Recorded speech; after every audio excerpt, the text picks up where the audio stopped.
Halo teman-teman investor semuanya, semoga bahagia dan sehat selalu. Di kesempatan kali ini kita bakal coba bahas PT Bumi Resources Mineral Tbk. Seperti apa perusahaannya akan coba saya bahas setelah yang satu ini.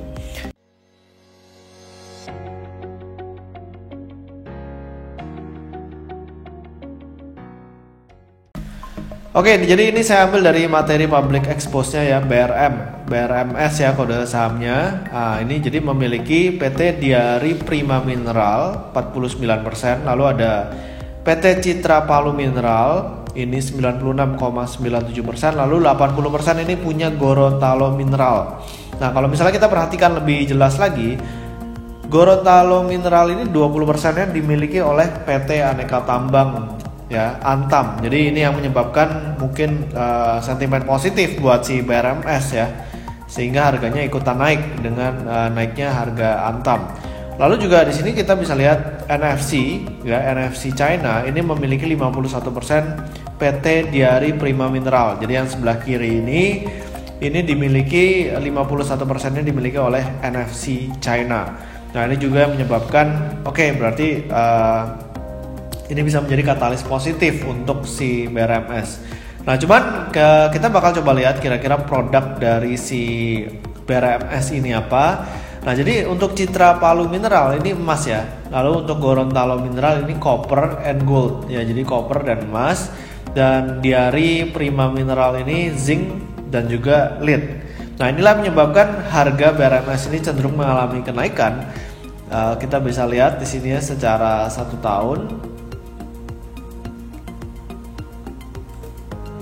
Nah, ini dia, secara 1 tahun terakhir harganya itu naik dari 50-an sekarang udah di 92. Ya, jadi naik sekitar 80% karena memang harga-harga komoditas dunia itu kebanyakan lagi naik. Ya, copper, emas, zinc dan juga lead ini kebanyakan naik, dan inilah kenapa kita perlu ngecek kira-kira laporan keuangannya si BRMS ini seperti apa di kuartal 3 tahun 2020. Nah, di sini terjadi kenaikan persediaan yang cukup lumayan ya, dari 1,8 menjadi 4,7 juta US. Cashnya juga naik dari 752.000 menjadi 2,28 juta US. Nah, di sini yang paling menarik dari BRMS adalah dari total aset lancarnya, yang paling banyak itu justru aset lancar lainnya. Jadi ini yang menyebabkan kalau investor ngeliat tuh, loh kenapa kok besar di sini ya kan. Lalu untuk dari aset tidak lancarnya ini investasi pada Ventura bersamanya ini yang besar. Lalu ada properti pertambangan dan juga aset tidak lancar lainnya. Nah, ini gede banget, 216 juta US. Nah, lalu kalau misalnya kita lihat dari kinerjanya, walaupun terdapat kenaikan pendapatan dari 3,4 juta menjadi 4,1, tapi beban pokoknya naiknya juga cukup lumayan nih, dari 259.000 menjadi 1,1 juta. Nah, inilah menyebabkan rugi usaha itu minus ya, minus. Jadi laba usahanya minus 1,1 juta ya, sangat disayangkan sebenarnya rugi usaha. Tapi di sini ada yang namanya lain-lain neto ya, 24. Makanya perusahaan ini bisa mencatatkan profit sekitar 2,4 juta. Nah, kita bakal coba lihat kira-kira lain-lain ini apa. Nah, ini dia lain-lain ya. Nah, lain-lain ini cukup menarik karena di sini adalah penghapusan utang lain-lain dan juga penghapusan utang.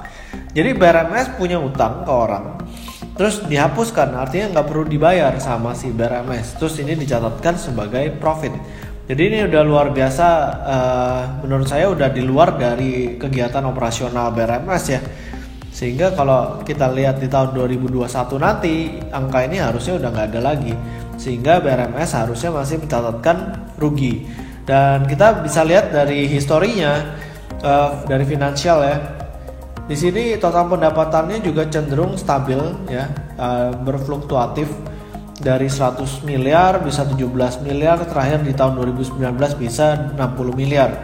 Lalu kalau misalnya kita lihat dari laba bersihnya, ini dari tahun 2014 ke tahun 2018 ini ruginya gila-gilaan ya, 1,5 triliun, 3,3 triliun, 6 triliun, 800 miliar. Sekali dia profit, profitnya cuma 18 miliar. Jadi nggak nutup banget kerugian di tahun-tahun sebelumnya. Jadi BRMS ini kalau misalnya kita mau lakukan valuasi, ya sebenarnya nggak bisa divaluasi ya, karena memang rugi terus kan perusahaan ini.